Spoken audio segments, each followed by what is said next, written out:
She spoke softly to hide her pain, until the Duke heard her trembling voice and vowed to protect her. London, early November 1892. The afternoon light fell in narrow golden bars across the library floor, each one a fading promise of warmth before the darkness of winter reclaimed the hours. Clara Vale stood at the tall window of the Charitable Committee's office, her fingers tracing the edge of a brass pitch pipe, her small, secret companion through 1,000 drawing-room gatherings. The metal was cold and smooth beneath her touch, like holding on to the last moment before one must speak. She was 28 years of age, though the world perceived her as older in the eyes and younger in every other measure that mattered. Behind her in the sunlit room, Mrs. Ruth Ashford arranged papers with the methodical care of a woman who had learned that precision was a kind of armor. The refuge she oversaw, a home for women in difficulty, required endless documentation, endless proof of virtue, endless justification for existing at all. Clara served as companion and secretary, a position that granted her respectability without security, purpose without power. "They will argue about the endowment again," Mrs. Ashford said, her voice carrying the weariness of committees survived. "Sir Percival Crownhill will suggest that our residents require more moral instruction than material aid, as if hunger were a character flaw." Clara turned from the window. Mrs. Ashford's grey hair, drawn back under a neat cap, framed features that had been hardened by necessity into something resembling stone, but it was a stone that had learned to shelter. She had been the one to give Clara employment 3 years prior, when Clara appeared at her door with a reference letter, so carefully worded it meant nothing at all, and eyes that had learned not to ask for help. "His argument will rest on reputation," Clara said quietly. The words came out as they always did, measured, courteous, each one counted as if she had a limited supply and must not waste them. "He will speak of the committee's duty to present an appearance of discretion." Discretion. Mrs. Ashford set down her pen with deliberate firmness. "A word that has served men well. Clara, you must promise me something. When his manner turns, as it will at the musicale on Thursday, when he finds some small excuse to draw you aside and speak of private concerns, you will come directly to me, not later, not after you have convinced yourself that politeness demands you hear him. You will come to me." Clara's hand moved instinctively to the small healed mark at the corner of her lip, a gesture so habitual she scarcely noticed it any longer. It had been 4 years since the incident that taught her the true grammar of male civility, 4 years of learning that a gentleman's attention, once granted, was not easily refused. Sir Percival had been a suitor, then, approved by her late aunt's circle.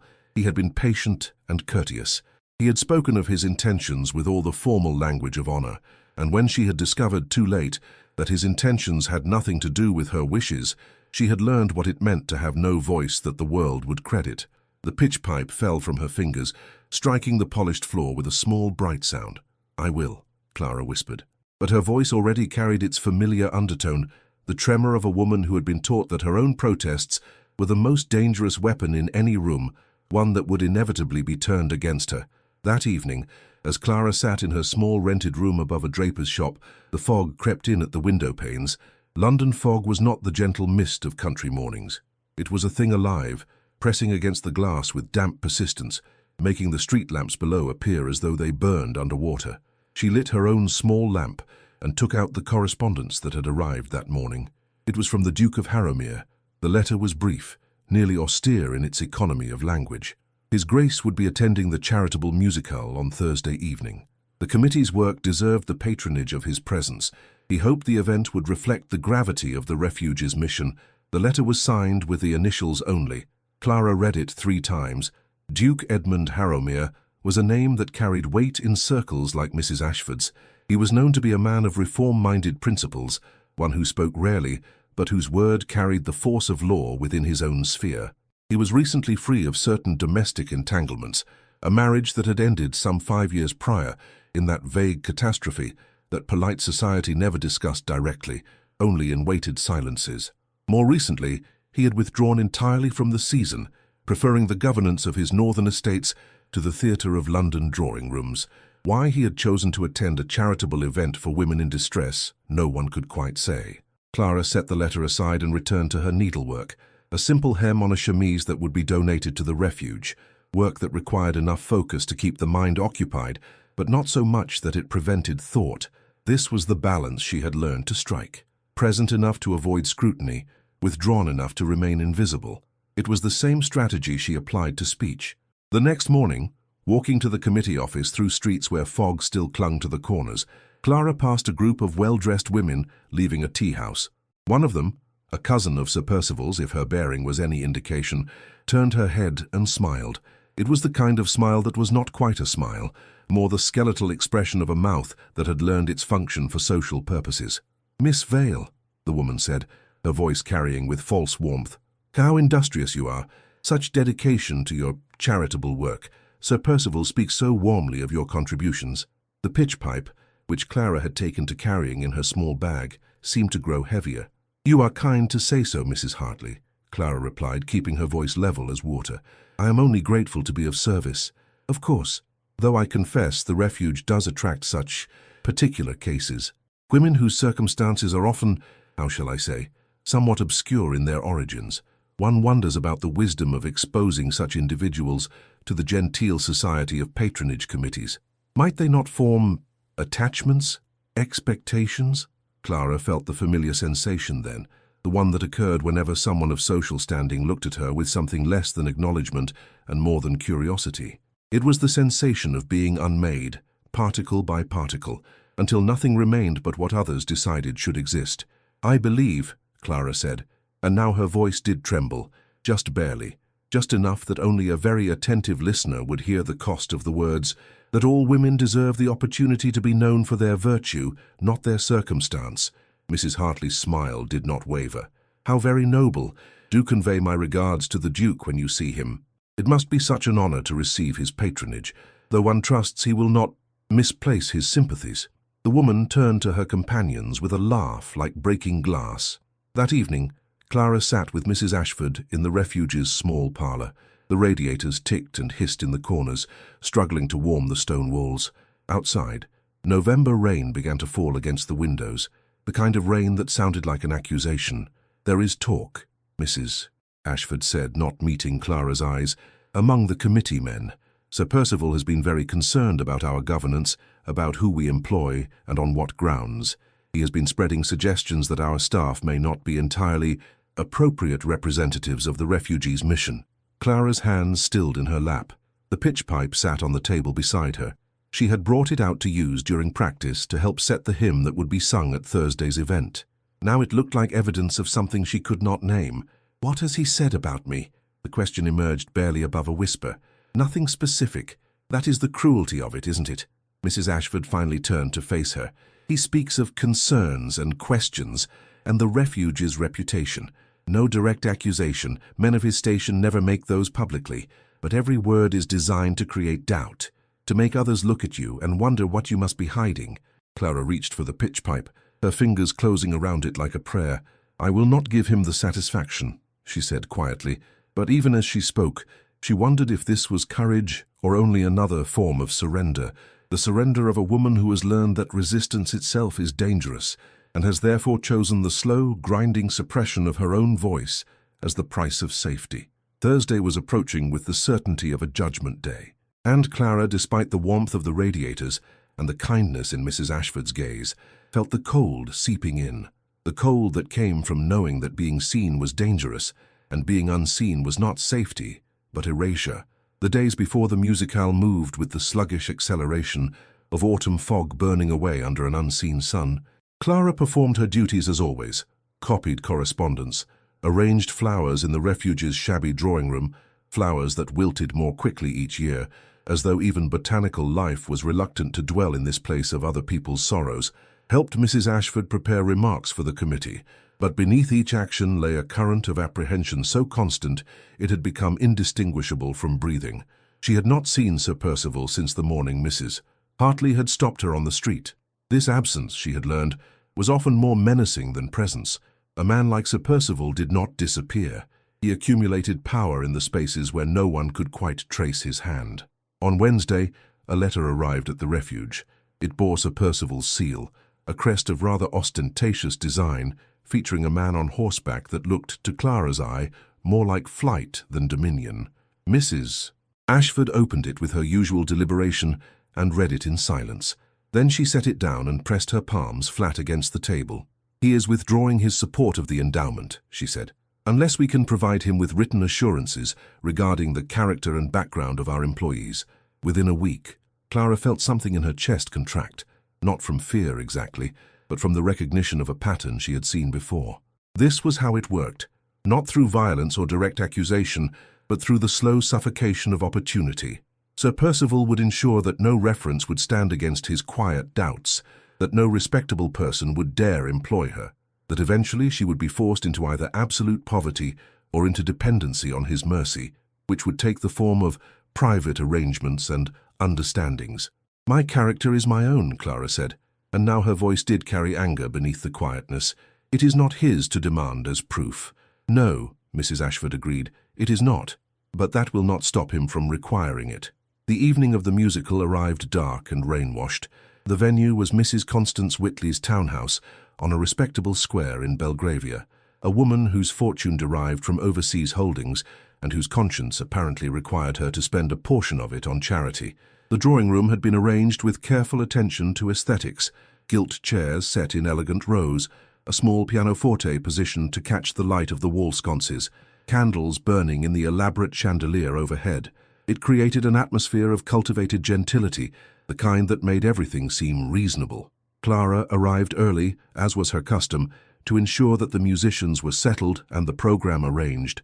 She wore her best dress, a dove-grey silk with plum ribbon at the throat, modest but not shabby. Her hair was arranged with particular care, as though order in small things might somehow extend to larger ones.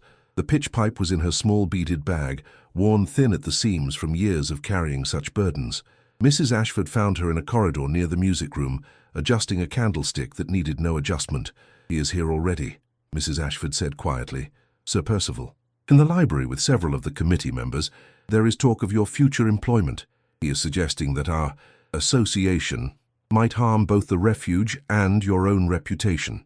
Clara's hand moved to the pitch pipe without her permission, as though her body had learned to seek it in times of crisis. "What does the committee say?" Even as she asked, she knew the answer. The committee consisted of 6 men and 4 women, all of respectable standing, all dependent in various ways on social cohesion. Against a magistrate's quiet concerns, they would fold like paper. "Nothing yet. But Clara, I want you to understand. If you wish to leave before this evening becomes worse, no one will think less of you. There is still time to—" "No." The word came out sharp, surprising them both. Clara took a breath, modulating back to her customary softness. "No, Mrs. Ashford. If I run now, he wins. He will have proven that a woman cannot trust her own voice, her own presence. He will have confirmed everything he has been suggesting about me." Mrs. Ashford reached out and briefly touched Clara's wrist. "Then we will face it together." The musicale began promptly at 8 o'clock. The drawing room filled with the predictable crowd, elderly women who considered charity a duty, younger ones for whom it was an aesthetic choice, committee members with their wives, and scattered throughout, like seeds planted in careful patterns, the men who actually controlled money and reputation. Clara sat in the second row near the pianoforte, her role to facilitate the evening's program. She did not look around as people entered, though she was acutely aware of each arrival. The rustle of expensive silk, the murmur of greetings, the particular quality of the air when certain persons occupied a space. Then the quality changed. It was subtle, an almost imperceptible stilling of the room, a drawing of attention inward. Clara kept her eyes forward on the young soprano preparing to sing the first selection, but she knew what had occurred. The Duke had arrived. When she finally allowed her gaze to drift to the side, she saw him, a man of perhaps 35, with the kind of stillness that comes from years of knowing one's own authority. His coat was charcoal, his cravat simply tied.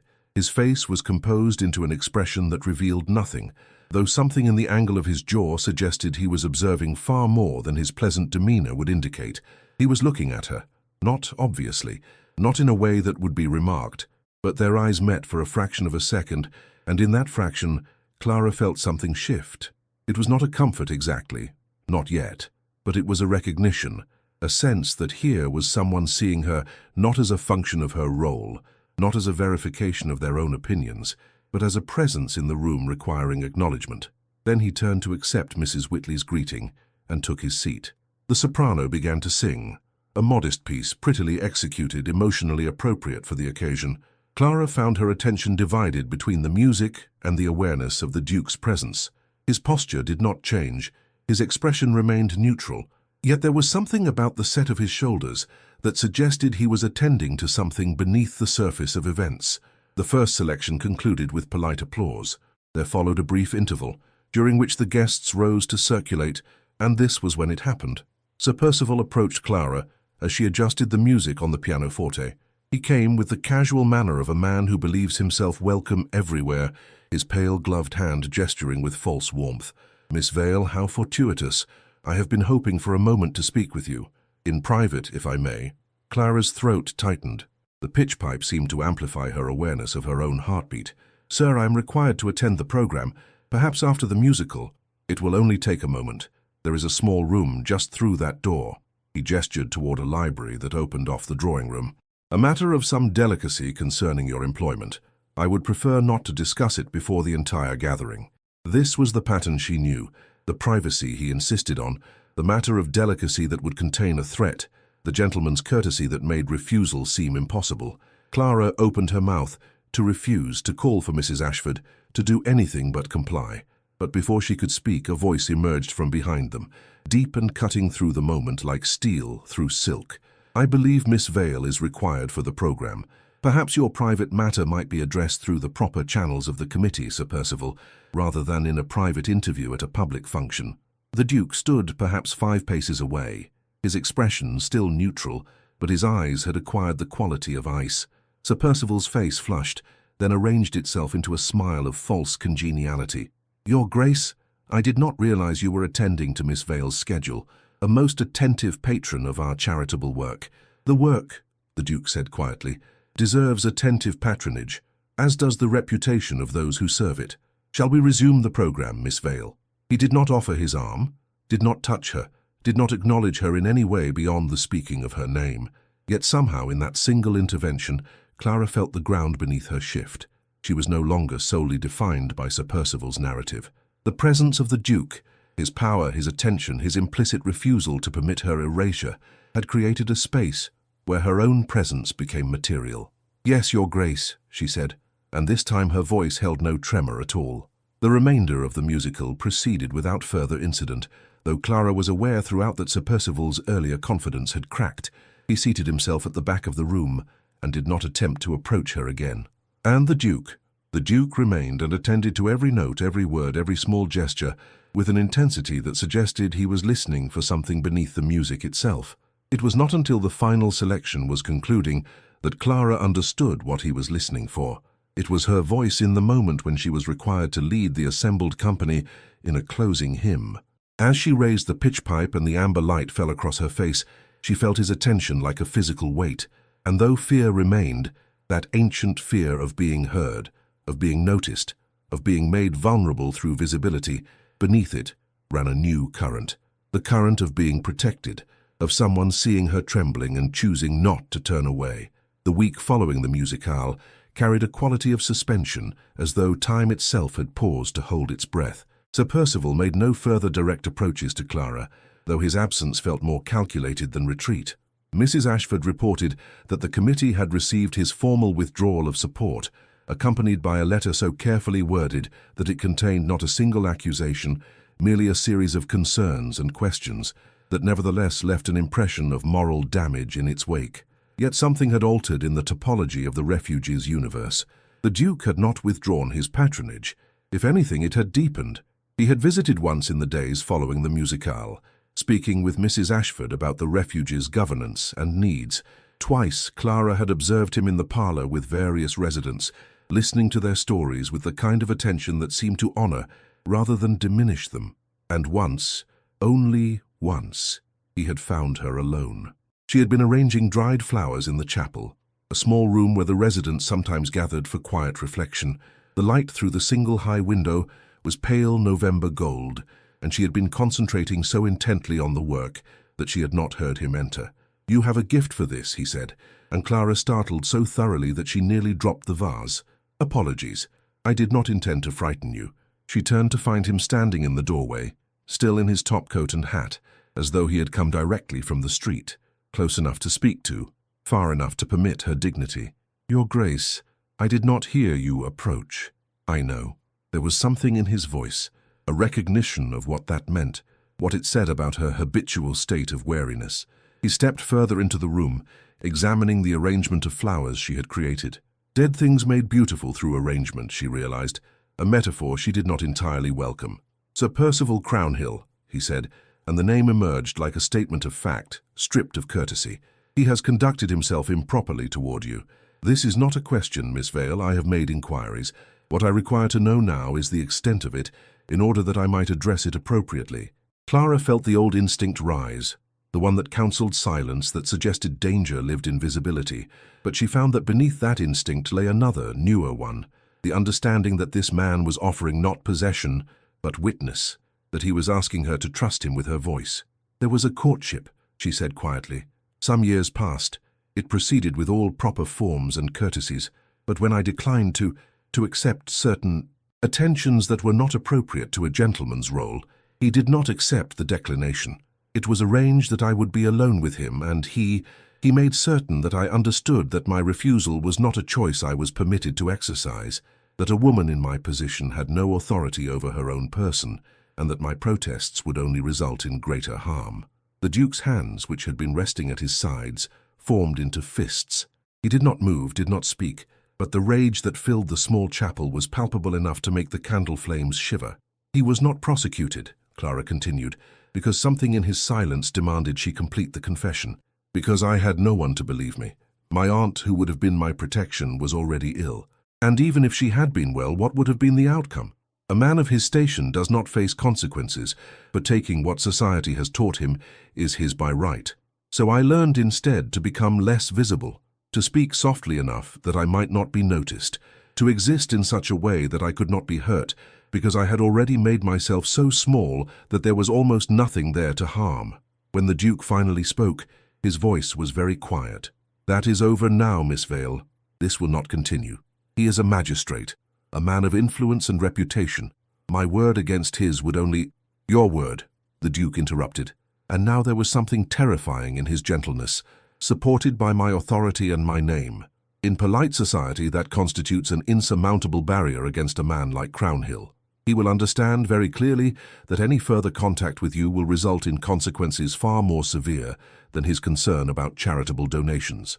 Clara found that she was trembling, not from fear but from the sensation of being, for the first time in 4 years, protected rather than managed, of having her voice matter.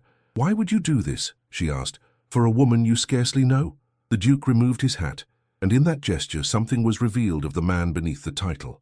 A man perhaps more frightened by what he had witnessed than any audience would believe, more wounded by the sight of harm done to someone without power than by anything that had been done to himself. "Because," he said, "I have learned through bitter experience that power is only meaningful if it is used to defend those without it, because I will not live in a world where men like Crownhill are permitted to believe their actions carry no cost. And because, Miss Vale, when I heard your voice trembling as you led the hymn that evening, I recognized in it something I could not ignore. A voice worth protecting, a presence worth defending, a woman worth seeing." He replaced his hat and stepped back toward the door. "The Duke of Harrowmere," he said, and there was a formal quality to the words, as though he was presenting himself anew, "offers his friendship to Miss Clara Vale, and his explicit patronage of her position and reputation. Should you wish to accept it?"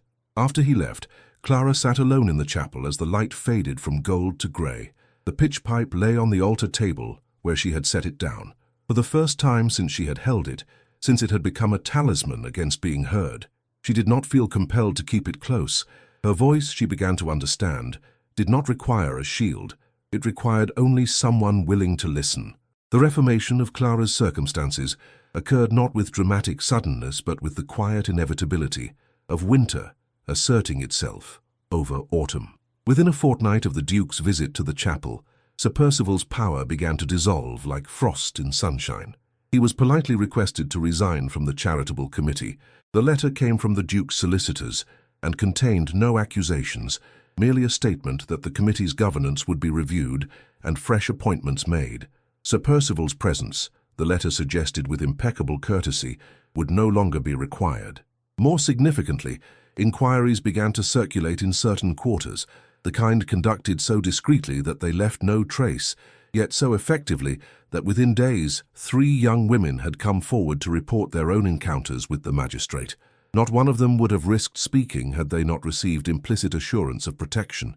The Duke provided that assurance through nothing more than his presence in the matter, his clear communication that women bearing witness would be believed. The scandal, when it became public, was managed with surgical precision. Sir Percival was encouraged to take leave of London for reasons of health. His name was quietly withdrawn from various committees. His circle of influence contracted as those dependent on respectability found it prudent to distance themselves from him. He had not been destroyed. That would have been too crude. But he had been rendered irrelevant, a man whose power now existed only in diminishing circles of those too compromised to publicly defend him. For Clara, the result was something she had not believed possible: restoration of her own autonomy without cost. The refuge thrived with the Duke's explicit endorsement. New funds arrived, new allies emerged. Mrs. Ashford, having been vindicated in her governance, expanded her work with a kind of fierce joy. And Clara found herself with a position now truly her own, with the kind of security that permitted her to exist in the world without constant fear of erasure. It was a cold grey afternoon in December when the Duke appeared at the refuge again. The residents were in the sewing room, working on quilts for winter distribution. Mrs. Ashford was in her office. Clara was alone in the small library, attempting to organize the refuge's growing collection of books, a project that had been neglected for years and now required systematic attention. "I hope I do not intrude," he said from the doorway. Clara turned from the shelf she had been arranging. She did not startle this time. Some part of her had begun to recognize his presence the moment he entered the building, the way a tuning fork recognizes the note it was made to sound. "Your Grace." "I was not aware you were expected." "I was not expected," he confirmed. He stepped further into the room and closed the door behind him, a gesture that would have terrified her 4 months prior. Now it meant only privacy. "I came hoping to find you alone. There is a matter of some delicacy I wish to discuss." The pitch pipe lay on a low table where Clara had set it weeks ago, no longer needing to carry it constantly. She had forgotten it was there, until the Duke's eyes drifted toward it, lingering on the small brass instrument with something like sadness. "That belonged to you?" he asked. "Yes, it was. A comfort, in times when speaking seemed dangerous." "And now?" Clara met his gaze directly. "Now I find my voice does not require a shield. It simply requires someone willing to listen." A flicker of something passed across his face. Approval, perhaps, or recognition. "Then you have become braver than I," he said, "for I have recently discovered that I am not willing to do what I have kept myself from doing for the past 2 months. I have maintained a distance that has become increasingly difficult to justify." He walked slowly through the library, not approaching her directly but creating a small perimeter in the space between them. "My reputation," he continued, "is not dissimilar to yours when we first encountered. I too have learned to exist behind careful walls. I too have learned that protection, once offered, can be mistaken for possession. My marriage ended poorly, Miss Vale, ended in a manner that taught me the danger of proximity, of allowing someone else into my interior world. I withdrew, and I remained withdrawn, believing that solitude was superior to the risk of harm." He paused before the window, looking out at the London street below. "But then I heard a woman's voice trembling with fear and courage in equal measure, and I understood that solitude is not protection. It is merely a kind of death one suffers while still alive." Clara's hands had begun to tremble, but it was no longer the tremor of fear. It was the tremor of something being made possible that she had believed was forbidden. "What are you saying, Your Grace?" "I am saying," he turned to face her fully now, "that I wish to know if you might consider allowing my protection to deepen into something more intimate, that I am asking, with all the formality and respect due to a woman who has been harmed by men who did not offer such courtesy, whether you might permit me to court you, to make public that which I have privately come to feel, and to do so in such a manner that you retain all agency, all choice, all authority over your own answer." Clara found she could not look away. The truth of his words was written in his stillness, in the restraint he maintained, even as he was revealing something fundamental about himself. Here was a man who understood that love was not possession, that protection was not ownership, that honor lived in giving someone the choice to refuse you. "Yes," she said, and then, because that single word seemed insufficient, "Yes, Edmund, yes, I wish it. I wish you to court me. I wish to know what it means to be chosen, to be protected not because I am powerless, but because I am worthy of protection." I wish. She could not continue, could not name all the things she wished because they seemed to expand beyond the boundaries of what words could hold. Instead, she extended her hand toward him. He did not seize it, did not move quickly or possessively. He came forward with the deliberateness of a man crossing into sacred space and took her hand gently, carefully, as though handling something infinitely precious and easily broken. He brought it to his lips, not in dramatic gesture but in simple homage, and in that touch, Clara felt the culmination of a journey that had begun in silence and was concluding in the barest beginning of a voice finding its own authority. "We will take this slowly," he said. "We will give you time to understand that you are safe, that you may always refuse me, and I will honor that refusal with the dignity you deserve." "I know," Clara said, and she did know it, with the certainty of a woman who has learned to read the truth in how a man holds his power. "And when you are ready, when you have had sufficient time, sufficient proof, sufficient reason to trust, I would like to make you my wife, not to possess you, but to be possessed by you, to stand beside you and allow the world to see exactly where I believe honor and love reside." In the grey December light of the library, with Mrs. Ashford's footsteps audible in the corridor beyond, and the sound of the refuge's residents continuing their quiet work, Clara Vale, who had learned to make herself small, to speak softly, to disappear rather than be seen, found her voice and filled the space between them with words that contained the whole of her emerging courage. "Then yes, Edmund. Yes to everything. Yes to the world, yes to being known." And the Duke, who had hidden from intimacy, who had believed protection required isolation, leaned forward and kissed her forehead, his lips gentle against her skin, sealing not a conquest, but a beginning. Epilogue. Letter to a listener. 18 months have passed. The drawing-room of Harrowmere House is lit by afternoon sun, and Clara sits at a small writing desk near the window. Edmund stands beside her, his hand resting on her shoulder with an ease that speaks of habits newly formed, yet already intimate. On her lap lies a letter, but not one she is writing. Rather, a letter she is preparing to read.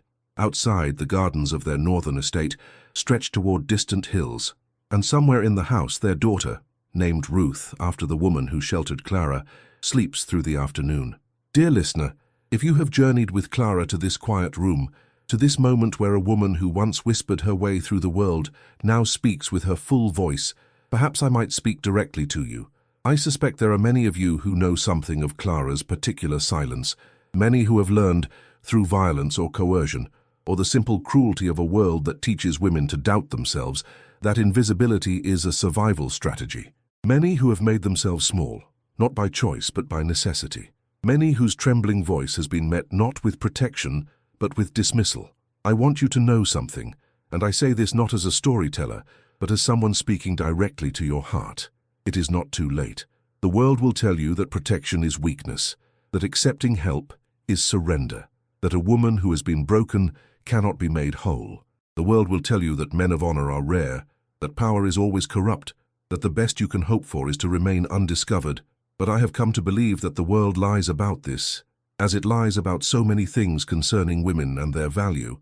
There are men, not all men, but some, who understand that true power consists in using it to defend the defenseless. There are hearts that are capable of protection without possession, of love without control. And there is a form of seeing, rare, precious, transformative, where a person looks directly at the place in you that has been wounded and does not turn away. This does not erase what happened to Clara. 4 years have passed, and she still sometimes startles at unexpected sounds. She still sometimes fears that her refusals might not be heard. She still sometimes wakes from dreams where she cannot make herself heard, where her voice emerges as nothing but wind through an empty room. But Edmund, the man she has chosen to trust, does not fix these fears away. He does not offer platitudes. Instead, he offers presence. He sits with her in the fear and does not suggest that she should be braver. He reminds her, with his consistent attention and his unwavering respect for her autonomy, that she was never the problem, that she did not fail, that her voice, trembling though it may be, has always been worth hearing. And perhaps that is the real gift in a love story like this, not that the trauma is erased, but that it is finally, truly witnessed, that someone says, "I see what happened to you, and it will not happen again, not while I have any power to prevent it," that someone believes your voice enough to stake his own reputation on it. If you have known silence, if you have learned to make yourself small, if you have trembled and been met with dismissal, know this, that silence is not your fault. That smallness was survival, not shame, and that your trembling voice, when it finally finds someone brave enough to listen, becomes a kind of music. You may not find a duke, this is literature after all, but you might find someone who loves you for your courage, rather than despite your wounds. You might find someone who understands that protection is not a cage but a shield. You might find that when you finally speak your truth fully, the world does not collapse. It simply recalibrates around your authenticity. For this reason, I ask you, do not remain silent. Not forever. Not to protect others' comfort at the cost of your own existence. Speak softly if you must, but speak. Tell your story. Name what happened. Find the Mrs. Ashfords of your world, the women and men willing to believe you, to protect you, to stand beside you as your voice gathers strength.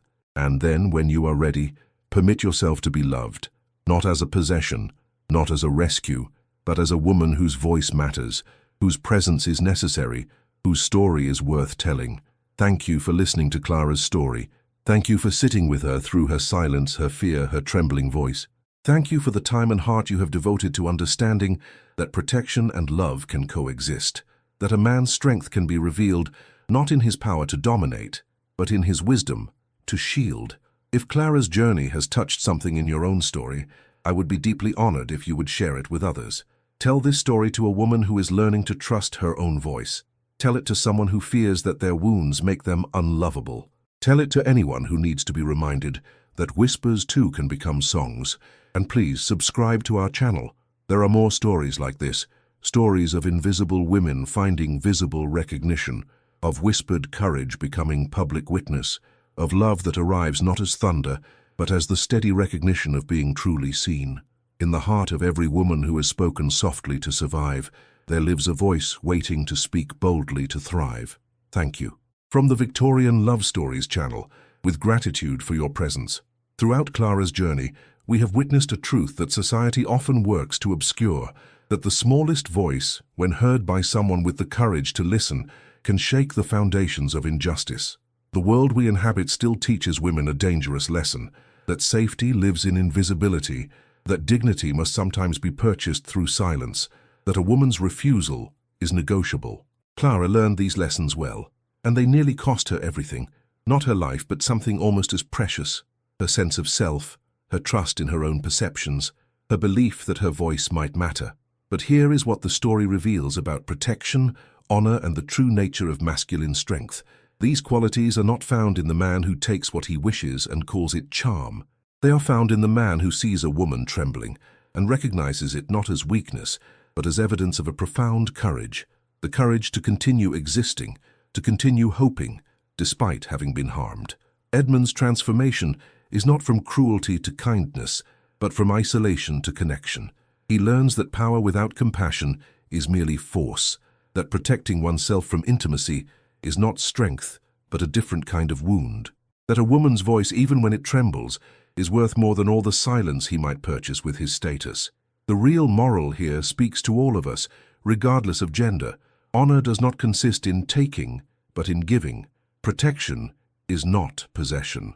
And love, true love, trusts someone else's truth enough to stake one's own reputation on it. For those of you who, like Clara, have learned to make yourselves small, know that this is not your calling. You were made to speak, to be seen, to take up space in this world. Your voice matters, your story matters, and there are those among us, imperfect but genuine, who recognize this and will stand beside you while you remember. For those of you who have been given power, whether through circumstance, education, wealth, or authority, consider how you use it. Do you use it to amplify your own echo, or to amplify the voices that the world has trained to whisper? Do you use it to dominate or to defend? The choice shapes not only others' lives, but your own capacity for meaning. I invite you now to do something beautiful. Tell someone about this story, not to convince them of anything, but simply to acknowledge that you see them, to tell a woman who is trembling that trembling is not weakness, to tell a man who has learned to hide that isolation is not protection, to remind us all that being fully seen and fully protected in that seeing is not a luxury but a fundamental human need. Comment below. Has there been a moment in your own life when someone truly heard you, when being seen changed everything? Or perhaps you are still learning to speak. Tell us where you are in that journey. We are listening. Subscribe to Victorian Love Stories and never miss a story of women finding their voices, of protection born from honor, of love that arrives not as catastrophe but as recognition. Each week, we bring you tales of moral courage, of whispered strength becoming public witness, of women whose softness is not an invitation to harm, but a reflection of their strength. Thank you for sitting with Clara. Thank you for remembering her trembling voice, and for understanding that in a world that teaches women to disappear, the act of speaking softly yet consistently is itself an act of revolution. Thank you for dedicating your evening to Victorian love stories. May Clara's voice and the voices of all women learning to speak continue to echo through the world.